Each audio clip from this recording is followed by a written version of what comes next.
this is a different animal from a parish setting, and I say that because my clinical pastoral education actually started right here in Rockaway. I was in Far Rockaway, where I did my first unit of CPE, and that, I think, really laid the foundation for my pastoral identity, more or less. And I think once you've got that under, I don't want to say relatively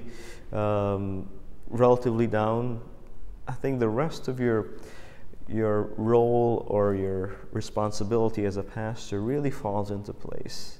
Because if that's on shaky ground, if that's not set, you'd find yourself being pulled and tugged in very different directions, and you'd find yourself really stressed out as to, is this really for me? But that's the foundation, I think. It's a very foundational piece, and that has helped me along the way. Even throughout my field ed, as I was preparing for ordination, and after ordination, or hospital visits, or even meeting people in the streets and being able to be bold enough to talk, to introduce myself to them, and not being afraid to get okay, I don't have time for you, and being mature enough to really understand that, okay, maybe they don't really need to talk to you now, but at least your presence, I don't want to say in your face, but your presence was the presence of Christ in that moment. And you were not really bearing yourself, but you were bearing Christ into that conversation and into that space and time. And that is what would probably be helpful to any individual who was certainly discerning ministry and not necessarily chaplaincy.